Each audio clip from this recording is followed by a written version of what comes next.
ગણગોરની ભવ્ય સવારી, રજવાડી ઠાઠમાટ અને લોકનૃત્યના સંગમે પ્રવાસીઓને મંત્રમુગ્ધ કર્યા। રાજસ્થાનના હૃદય સમાન જયપુરમાં ગણગોરના પવિત્ર તહેવાર નિમિત્તે પરંપરાગત રાજવી ઠાઠ સાથે ભવ્ય શોભાયાત્રા કાઢવામાં આવી હતી। માતા ગણગોરની પ્રતિમાને સુવર્ણ અને રત્નજડિત આભૂષણોથી શણગારીને પાલખીમાં બિરાજમાન કરવામાં આવ્યા હતા। આ મંગલમય પ્રસંગે હજારોની સંખ્યામાં સ્થાનિક રહેવાસીઓ અને પ્રવાસીઓ જયપુરના ત્રિપોલિયા બજાર અને ચોટી ચોપડ જેવા ઐતિહાસિક માર્ગો પર એકત્રિત થયા હતા। લોકમાતા ગણગોરના દર્શન કરવા માટે મહિલાઓએ પરંપરાગત પોશાક ધારણ કરી મંગલ ગીતોનું ગાન કર્યું હતું।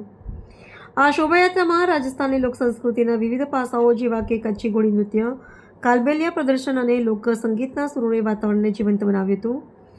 સજાવેલા હાથી, ઊંટ અને ઘોડાઓના કાફલા સાથે નીકળેલી આ સવારી જયપુરના રજવાડી ઇતિહાસની ઝાંખી કરાવતી હતી। વહીવટીતંત્ર દ્વારા સુરક્ષાના ચુસ્ત બંદોબસ્ત વચ્ચે આ ઉત્સવનું આયોજન કરવામાં આવ્યું હતું, જેમાં વિદેશી સહેલાણીઓએ પણ ભારતીય સંસ્કૃતિની ભવ્યતાને કેમેરામાં કેદ કરી હતી। ગણગોર પર્વ એ ખાસ કરીને અપરિણીત કન્યાઓ અને સૌભાગ્યવતી સ્ત્રીઓ માટે શ્રદ્ધા અને આસ્થાનું પ્રતીક મનાય છે।